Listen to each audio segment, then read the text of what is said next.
Assalamualaikum warahmatullahi wabarakatuh. Saya Kolila Makasari Batubara dari kelompok 3 yang beranggotakan Akrin Amalia, Alvina Maharani, Rina Rahmawati, dan Wayusada akan mempresentasikan mata kuliah psikologi pendidikan yang berjudul Gejala Kehendak dan Konasi.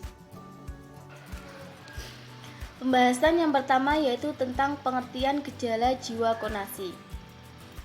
Gejala jiwa konasi merupakan suatu proses upaya manusia dalam mengenal berbagai macam stimulus atau informasi yang masuk ke dalam alat inderanya, menyimpan, menghubung-hubungkan, menganalisis, dan memecahkan suatu masalah berdasarkan stimulus atau informasi tersebut. Konasi dalam istilah sehari-hari dapat disebut sebagai kehendak, hasrat, dan kemauan. Kehendak merupakan suatu fungsi jiwa untuk dapat mencapai sesuatu. Hasrat adalah suatu keinginan tertentu yang dapat diulang-ulang. Sedangkan kemauan yaitu aktivitas psikis yang mengandung suatu aktivitas dan berhubungan dengan pelaksanaan suatu tujuan. Konasi, kehendak, hasrat, dan kemauan merupakan tenaga kekuatan yang mendorong kita supaya bergerak dan berbuat sesuatu. Dari pengertian tersebut dapat diambil kesimpulan bahwa gejala konasi adalah suatu fungsi kejiwaan individu yang memiliki keterkaitan untuk melaksanakan tujuan yang mengarahkan pada satu arah dan dapat mendorong kita untuk bergerak serta melakukan sesuatu seperti kemauan dalam memecahkan masalah yang dihadapi. Jenis-jenis motif. Jenis-jenis motif ini ada bermacam-macam. Yang pertama yakni motivasi intrinsik, yakni merupakan suatu motivasi internal untuk melakukan sesuatu demi sesuatu itu sendiri atau melakukan sesuatu untuk tujuannya sendiri. Yang selanjutnya adalah motivasi ekstrinsik. Motivasi ekstrinsik ini merupakan perilaku atau motivasi untuk melakukan sesuatu yang dilakukan untuk mendapatkan sesuatu yang lain. Yang selanjutnya adalah motif fisiologis. Motif fisiologis.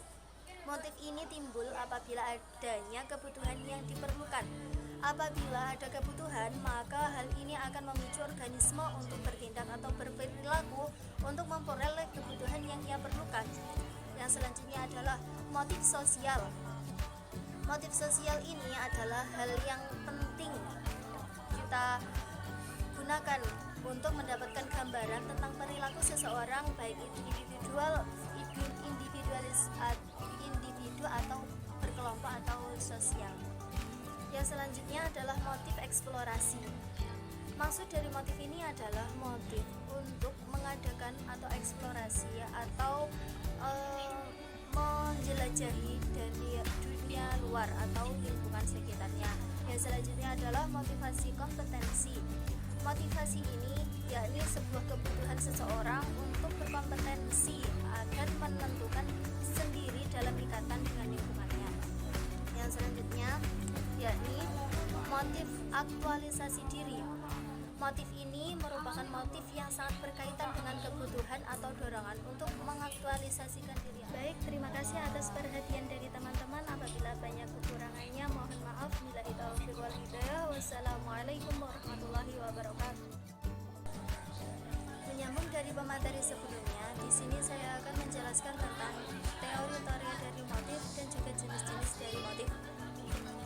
Yang pertama, saya akan menjelaskan teori-teori motif. Adapun teori motif ini terdapat beberapa macam pembagian, yakni yang pertama adalah teori insting.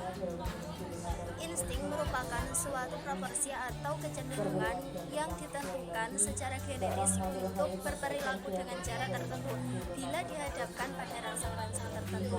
Yang selanjutnya adalah teori dorongan. Teori ini didasarkan atas determinan-determinan yang bersifat biologis,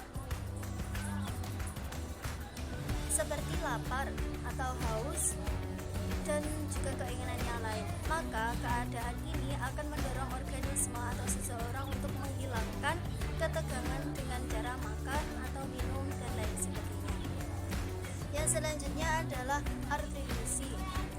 Teori atribusi melandaskan pada pemikiran, tidak pada determinan biologis tetapi pada psikologis dan juga lingkungan.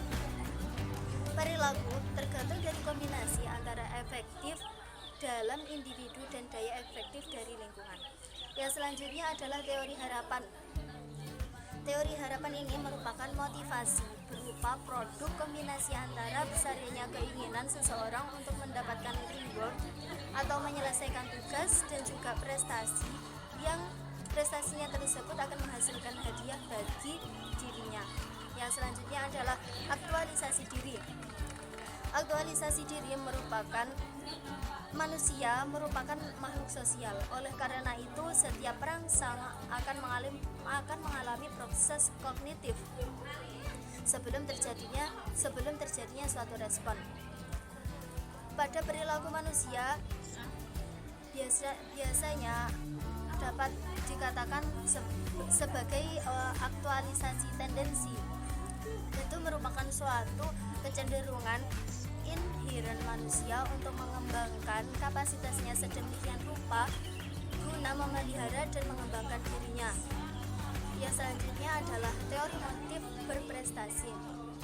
Teori ini dibedakan menjadi 3 kebutuhan utama, yakni mempengaruhi perilaku manusia seperti berprestasi, kebutuhan untuk berkuasa, dan juga kebutuhan untuk berafiliasi. Yang selanjutnya yang akan saya bahas adalah macam-macam. Maksud saya jenis-jenis atau jenis-jenis motif. Jenis-jenis motif ini ada bermacam-macam. Yang pertama yakni motivasi intrinsik, yakni merupakan suatu motivasi internal untuk melakukan sesuatu demi sesuatu itu sendiri atau melakukan sesuatu untuk tujuannya sendiri. Yang selanjutnya adalah motivasi ekstrinsik.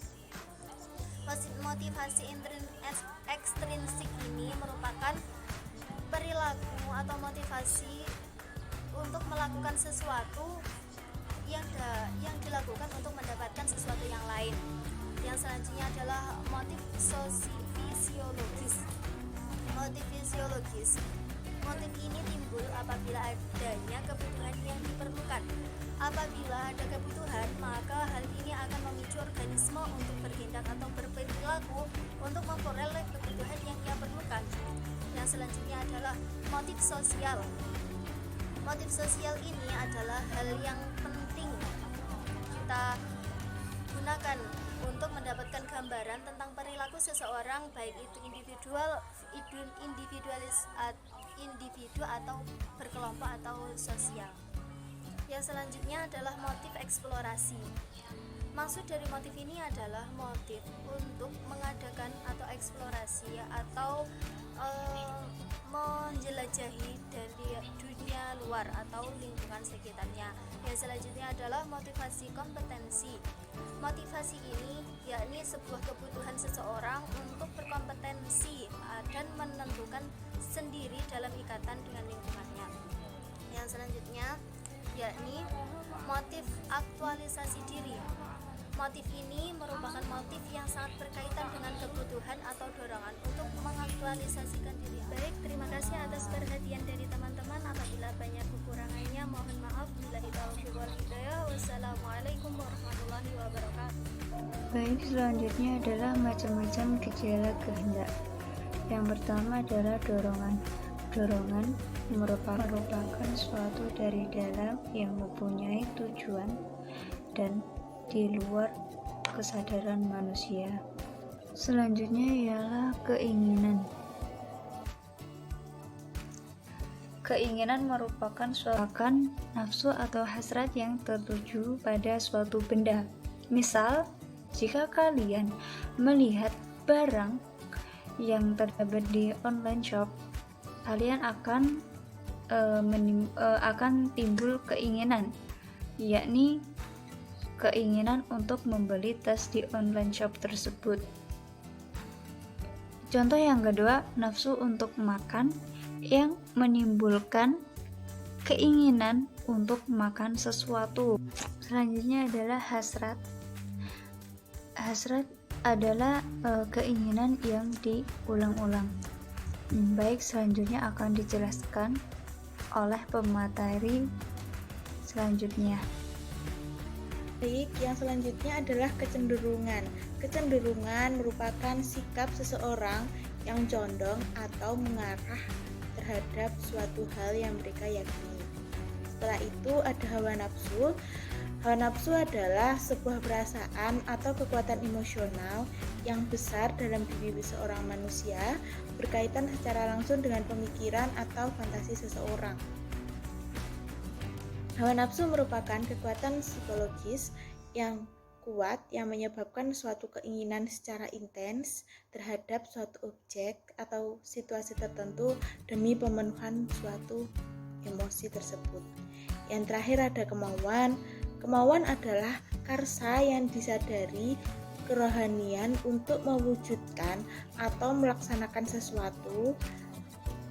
Kemauan merupakan bentuk wujud terakhir dan tertinggi dari kesanggupan karsa kita. Kemauan lahir dari dalam diri seseorang untuk melakukan sesuatu dalam hal memenuhi apa yang kita butuhkan. Mungkin hanya itu yang bisa saya sampaikan, dan teman-teman mohon maaf bila kesalahan kata. Wabillahi taufiq wal hidayah. Wassalamualaikum warahmatullahi wabarakatuh.